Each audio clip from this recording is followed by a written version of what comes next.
travels with a velocity v1 for a time interval of t seconds, and it travels at a velocity v2 for the time interval t again. Calculate average velocity of this.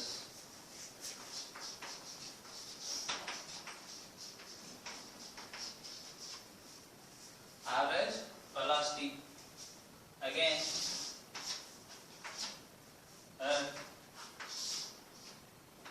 then moving with the velocity v1 for a distance of s meters, and it travels with the velocity v2 for a distance of s meters. Calculate average. So in first case you have to look at what is not given. Velocity and time are given, so the displacement is not given. So take the displacement. This is s1, this is s2. S1 is equal to v1 into t. S2 is equal to v2 into t. So total displacement is s1 plus s2. So if it is traveling with the velocity, average velocity for the total time interval, this is s equal to v into 2t is the total time. So v into 2t is equal to v1 t plus v2 t. V equal to v1 plus v2 by 2. So average velocity in first case is v1 plus v2 by 2. So here time is not given. We'll assume time here t1, t2 for this interval. So total time is equal to t1 plus t2. So t1 can be obtained as t1 is equal to s by v1. t2 is equal to s by v2. Again, if you look at total time, the total distance is 2s. So total time is equal to 2s by v, because if you are traveling with average velocity over the total time interval. So 2s by v is equal to s by v1 plus s by v2. So 2 by v is equal to 1 by v1 plus 1 by v2. So v equal to 2 v1 v2 by v1 plus v2.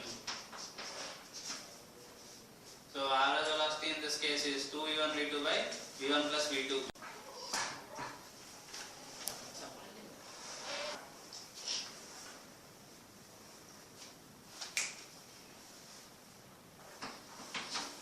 Motion of an object under gravity. So we look at when it is moving up and when it is moving down.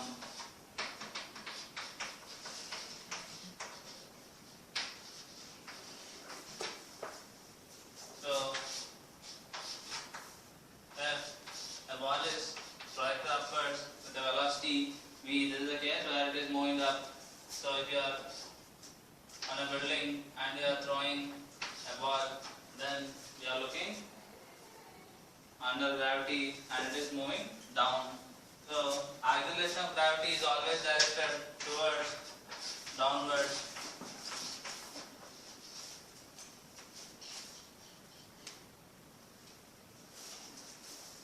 So if you are saying it is moving with uniform velocity, if an object is thrown upwards with an uniform velocity v, then the equations of motion in this direction are, so gravity is vertically downwards. So if you look at acceleration of this particle, a equal to minus g. So due to the resistance in the downward direction, at some point its velocity will become 0. At some point at a height h, its velocity will become 0. After this height, it won't go because the velocity is 0, so it will again fall down. Even there will be resistance with the air. Generally we will neglect the air resistance and we will calculate directly only it is under gravity and we will calculate the volume. If resistance is there, then you have to account for air resistance also. So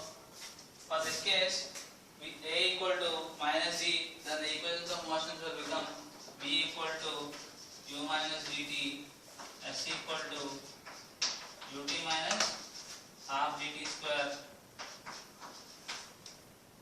v square minus u square equal to minus 2g h.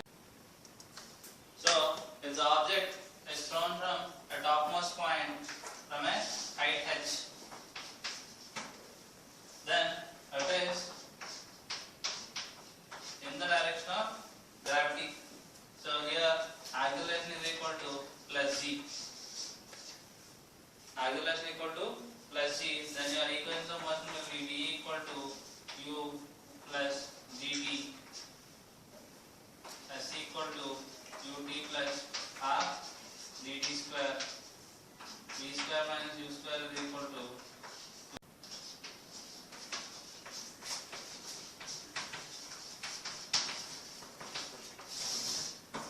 motion of a projectile. Suppose if an object is thrown at an angle theta to the horizontal, then the path traveled by it will call it as a projectile.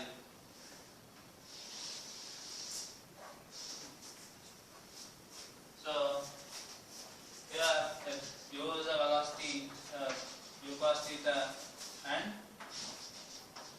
u sin theta. So if I want to define velocity at any point, so again I have to split into vx, vy. So if you look at along x direction first,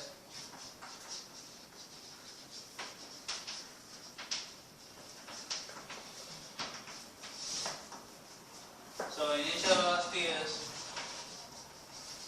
u cos theta,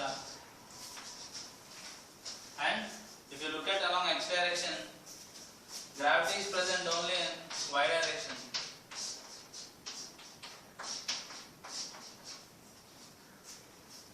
There is no acceleration in x direction, so acceleration along x direction will be 0. If you write equation of motion v equal to u plus at, vx is equal to ux plus ax into t. So vx is equal to ux is u cos theta plus 0 into t, which is equal to u cos theta. Vx equal to u cos theta. So from this we can say Vx remains constant throughout its motion. So suppose if this is V, it makes an angle phi, because this angle will change with respect to time. So if you look at that point, what is Vx? Vx is nothing but V cos phi. Suppose if I take one more point here, it will be suppose V dash. So here if this is phi 1, what is the horizontal component of velocity? V dash cos phi 1. Here it will be Vx is equal to V cos phi. So here Vx is V dash cos phi 1. So what is Vx? U cos theta. So all these components should be equal throughout its motion, which means U cos theta is equal to V cos phi, which is equal to V dash cos phi dash. At any point, the horizontal component should remain constant, because there is no acceleration in the x direction, so all these should be constant.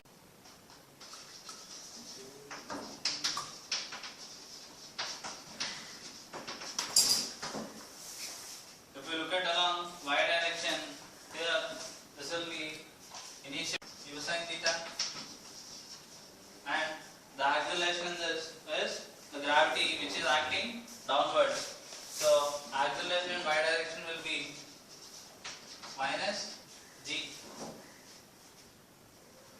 Then Vy is equal to uy plus ay into t, which means u sin theta. So velocity along y direction will be u sin theta minus gt. So at some point of time, will become 0. So that is the point where it will attain maximum height. So it attains maximum height, its y component of velocity will be 0. This particle will move upwards only because of the vertical component of velocity. It is not due to horizontal component of velocity. It is traveling this distance only due to horizontal component of velocity. This distance is due to vertical component of velocity.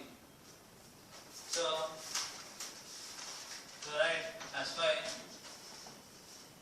uy into t plus r ay into t square, which is equal to u sin theta into t minus r dt square. If you write displacement along x direction as x is equal to ux into t plus r ax into t square. So ux is u cos theta into t plus r 0 into t square. So which is equal to u cos theta into. So at maximum height, vertical component of velocity will become 0. So dy is equal to u sin theta minus gt. So at maximum height, dy is equal to 0. So u sin theta is equal to gt, d equal to u sin theta by g. This is called time of ascent. Time taken to reach the maximum height is called time of ascent. So if you look at the maximum height, there is only a horizontal component of velocity which is present, which is u cos theta. It is having the magnitude of u cos theta. From there on, if you see this in another diagram, suppose from a point, highest point on a building, you are throwing an object horizontally. If you throw it horizontally, it will fall like this. Why it will fall like this? Because there is gravity in this direction. So with time, its vertical component keeps on increasing. So there will be, along with horizontal component, there will be vertical component which will be trying to pull it downwards all the time. If you look at velocity at this point, it is only horizontal. Here it will be some component of vertical velocity will be there, then horizontal component. So if you write the resultant, again at this point, vertical component will be like this and horizontal component still will be the same. Then the resultant keeps on changing, and it keeps on, as it keeps on changing, it will try to bring it down to the ground. So here this is u cos theta, right? Again this is under gravity. Yes or no? This is again under gravity. So if you look at time of ascent, that is the time it will take to reach the ground also. Because it is only under gravity, no other force is coming into picture, then time of ascent is always equal to time of descent. So time of descent is also equal to u sin theta by g. What is time of flight? Time of flight is nothing but time of ascent plus time of descent. So which is equal to 2 times time of ascent. So 2 into u sin theta by. So time of flight is 2 u sin theta by g. Time of ascent is u sin theta by g. So if you look at displacement along y direction, this is u sin theta into t minus half dt square. So when I reach maximum height, sy is equal to h, and t equal to nothing but TA. So if we substitute here, h equal to u sin theta into u sin theta by g minus half g into u sin theta by g square. So this is u square sin square theta by g minus half g into u square sin square theta by g square. So this is equal to u square sin square theta by 2g. So this is the maximum height attained by a. So we will define range of a projectile.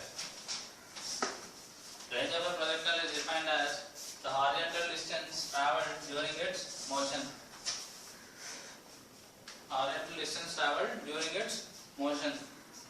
So horizontal distance is only due to horizontal component of velocity. What is the equation? Sx is equal to ux into t plus half ax into t square. If you write this, we got u cos theta into t.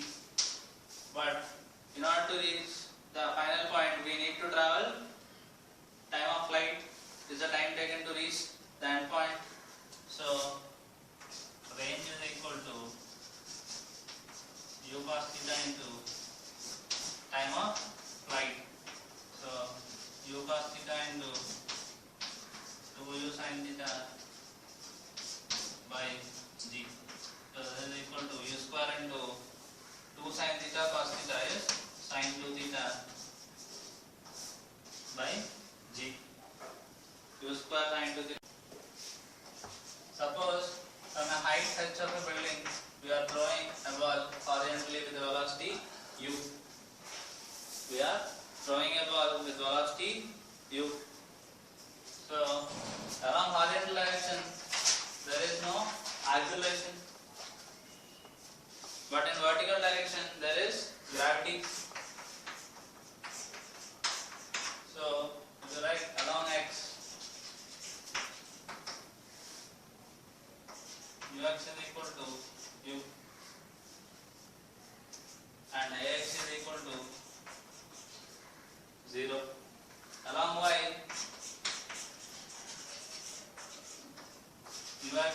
vy is equal to 0, but ay is equal to g plus g, because we are considering downwards as positive.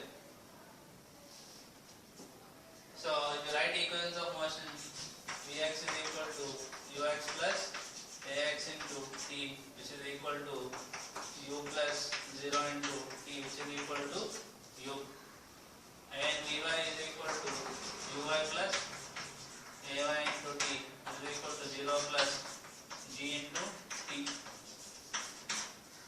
So along horizontal direction, component of velocity is remaining constant everywhere, but in vertical direction it is changing. If you increase the time, this gt is keeps on increasing. So vy keeps on increasing. So velocity at any point is represented as dx I cap plus dy j cap. So this is equal to vi cap plus gt j cap. So if you write magnitude of velocity, this is equal to root of vx square plus vy square, which is equal to root u square plus gt whole square. So as t is increasing, gt keeps on increasing and the value of v keeps on increasing. So time taken to reach the ground, so it will fall like this. Time taken to reach the ground. How can we calculate the time taken to reach the ground? So in order to reach the ground, it should travel a distance h. To travel a distance h. So along horizontal direction it will be traveling, and there is vertical component of velocity, so it is coming downwards. So only the vertical component is responsible for reaching the ground again here. Only the vertical component is responsible for reaching the ground. So you apply Hy is equal to Uy into T plus half Ay into T square. So H is equal to half dt square. So T equal to root 2h by g. T equal to root 2h by g. This is nothing but time of descent. If you apply the same formula in the previous case, if you apply the same relation, T equal to root 2h by g, h is equal to u square sin square theta by 2g. We got u square sin square theta by 2g. So if you substitute that here,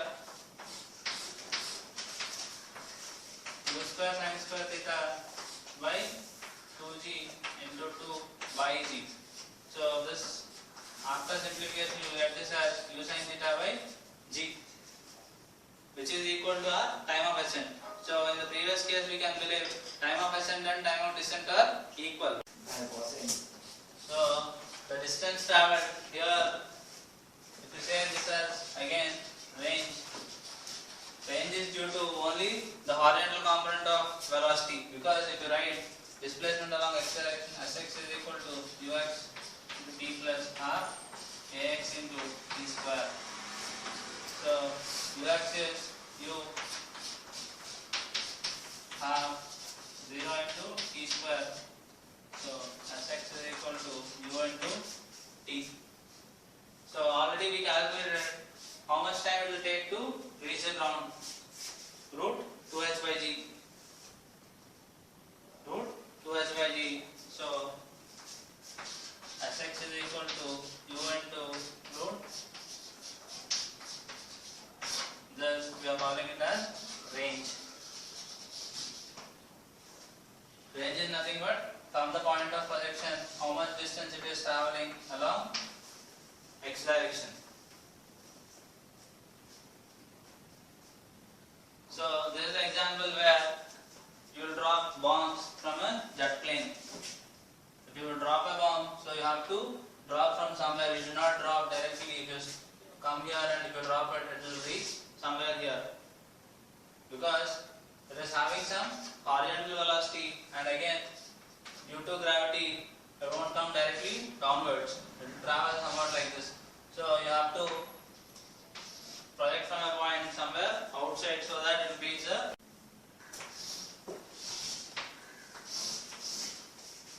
Suppose if two balls are thrown at an angle, this is thrown with the velocity u and making an angle theta, and the other ball is thrown with u, it makes an angle 90 minus theta. Can we have any relation between R1 and R2? Range in this case and range in this case, and H1 and H2. Maximum height attained in this case and maximum height attained in this. Range of the projectile is u square sin 2 theta by d. So if you apply here, R1 is equal to u square sin 2 theta by g. You apply here u square sin 2 into 90 minus theta by g. So u square into sin 180 minus 2 theta. Sin pi minus theta is sin theta. So u square sin 2 theta by g. So if you look at R1 and R2, both are equal. So first one, R1 equal to R2. If you are drawing at an angle theta and 90 minus theta, then ranges are equal. And if you look at maximum height is equal to u square sin square theta by 2g. So if you look at here, h1 is equal to u square sin square theta by 2g. h2 is equal to u square sin square 90 minus theta by 2g, which is equal to u square cos square theta by 2g. So from here, if you write h1 plus h2, u square by 2 sin square theta plus cos square theta. So it is equal to u square by 2g. Write h1 by h2 u square sin square theta by 2g by u square cos square theta by 2g, which is equal to tan square theta. So for the second one, we can write two relations. h1 plus h2 is equal to u square by 2g, h1 by h2 is equal to tan square theta. From these two relations, we can calculate what is h1 and what is h2. But here you can say h1 r1 equal to r2